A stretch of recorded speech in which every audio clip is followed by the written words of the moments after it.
E aí, se só de ouvir a palavra regência já bate aquele frio na espinha pensando na prova do concurso, respira fundo, que bom que nos encontramos. Hoje a gente vai desvendar juntos as armadilhas mais comuns de regência, tanto verbal quanto nominal, e vamos transformar esse bicho-papão num ponto garantido para aprovação. Pois é, né? Parece que as bancas examinadoras simplesmente amam esse assunto. E o motivo é essa mistura do jeito que a gente fala no dia a dia com a norma culta que é bem mais rígida. É exatamente nessa diferença que mora o perigo, mas também a nossa chance de sair na frente. Então, bora mergulhar de cabeça nisso. Tá, mas antes de sair decorando um monte de regra, vamos alinhar o básico. Afinal, o que é regência? De um jeito bem direto, é a relação de dependência entre as palavras. É regência que vai dizer se um verbo ou um nome precisa de uma cola, que é a preposição, para se ligar ao resto da frase. E mais importante, qual cola usar. Entender isso é a chave para tudo que a gente vai ver a seguir. Olha só o nosso plano de ataque de hoje. A gente começa com aqueles verbos que são verdadeiros camaleões, que mudam de sentido. Depois, vamos passar por aqueles erros que a gente comete falando sem nem perceber. Em seguida, vamos analisar umas duplas de verbos que são pegadinhas clássicas. E para fechar com chave de ouro, um toque sobre regência nominal. Tudo pronto? Então vamos lá! A nossa primeira parada é numa área que as bancas amam explorar. Os verbos que mudam completamente de sentido dependendo da preposição que os acompanha, ou até mesmo da ausência dela. É aqui que uma coisinha pequena muda a frase inteira. E se a gente está falando de verbos que as bancas amam, o verbo assistir é, sem sombra de dúvida, o campeão de audiência nas provas. Ele é um dos mais cobrados justamente porque tem uma variedade incrível de significados. Acredite, se a gente dominar o verbo assistir, já é meio caminho andado para gabaritar a regência. O assistir é um caso clássico, com 4 significados principais. Ele pode ser ver, ajudar, morar ou até mesmo caber, pertencer. E claro, para cada um desses sentidos, a regra de regência é diferente. Para isso entrar na cabeça e nunca mais sair, vamos visualizar com uma pequena história. Vamos imaginar a cena. Um pai na sala de parto. Se ele está lá só de espectador, ele está assistindo ao parto, no sentido de ver. Agora, se o médico pede para ele ajudar, ele passa a assistir o parto, prestando assistência. De repente, o pai não aguenta a emoção e desmaia. O médico precisa assistir o pai, ou seja, socorrê-lo. E, por fim, a gente pode dizer que o direito a um parto digno assiste ao bebê, no sentido de pertencer a ele. Viram como o contexto muda tudo? Agora, pega essa dupla aqui, visar e aspirar. A lógica deles é bem parecida. Quando o sentido for de desejar, de almejar alguma coisa, eles pedem a preposição a. Quem estuda para concurso visa ao cargo, aspira ao sucesso. Mas se o sentido for mais literal, mais concreto, como mirar em alguma coisa ou sugar o ar, a preposição some. A gente visa o alvo e aspira o pó. Simples, né? Para fechar este bloco, o verbo implicar. E aqui, atenção. A pegadinha clássica que derruba muita gente é no sentido de acarretar, resultar em. A norma culta é clara. Não se usa preposição.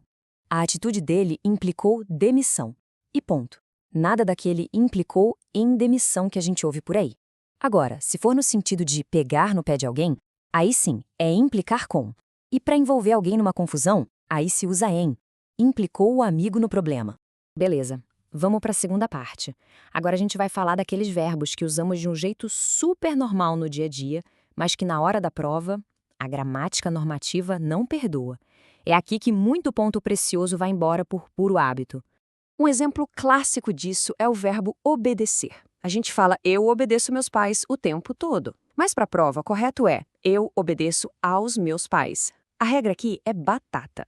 Os verbos obedecer e desobedecer sempre vão pedir a preposição a. Não tem exceção. E esse é campeão de audiência nos erros. Quem nunca falou, cheguei no trabalho ou vou no mercado? Pois é, soa super natural, mas para a gramática formal, a regra é outra.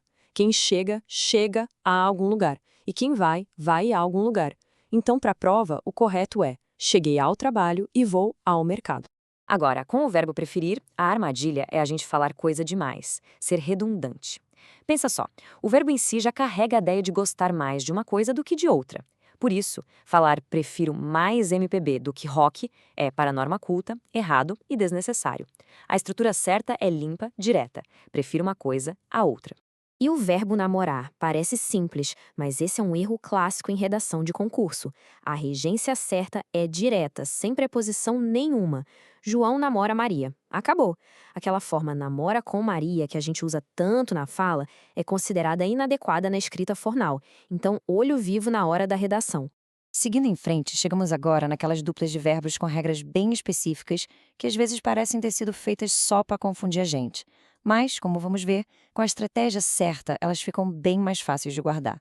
Vamos à regra de ouro para os verbos pagar e perdoar. É bem simples, olha só. Se o complemento for uma coisa, não se usa preposição.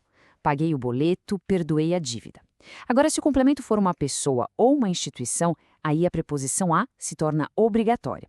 Paguei ao banco, perdoei ao amigo. Resumindo, para coisa, nada de preposição. Para gente ou empresa, tem que ter o a. E isso aqui é genial! É a regra do tudo ou nada para os verbos esquecer e lembrar. Esse macete salva. A lógica é, ou você usa tudo, o pronome me, se, junto com a preposição de, do, como em eu me esqueci do evento, ou você não usa nada, nem pronome, nem preposição, como em eu esqueci o evento. O que não pode de jeito nenhum é misturar, tipo, eu esqueci do evento. Isso está errado. Com o verbo contribuir, a preposição que a gente escolhe muda o foco da frase. Se usa com para indicar o meio, ou seja, aquilo que se oferece. Por exemplo, contribuir com ideias, contribuir com dinheiro. E se usa para indicar o destino, o objetivo final, contribuir para o projeto. Juntando tudo, uma frase completa e correta seria: eu contribuo com ideias para o sucesso do projeto.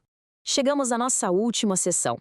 E olha, se engana quem pensa que só os verbos têm regras de regência. Os nomes também têm as suas exigências. E pode apostar que as provas não deixam isso de fora.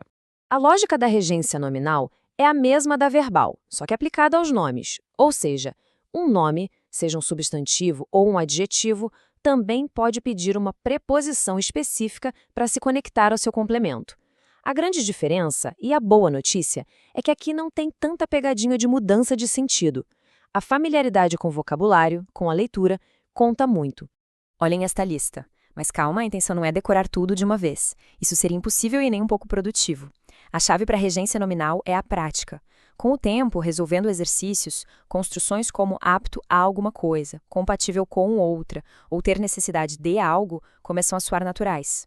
O segredo é focar em resolver muitas questões para se familiarizar com os casos que a sua banca mais gosta de cobrar. Depois de tudo isso, fica a pergunta no ar, né? Qual é a melhor maneira de guardar todas essas regras e não cair nas armadilhas da prova? Vamos resumir nossa estratégia de sucesso em 4 passos. Primeiro, focar nos verbos que mais aparecem, como assistir, visar e implicar. Segundo, criar o hábito de comparar o jeito que se fala com o que a norma culta exige. Terceiro, usar e abusar de macetes, como a regra do tudo ou nada, para ajudar a memória.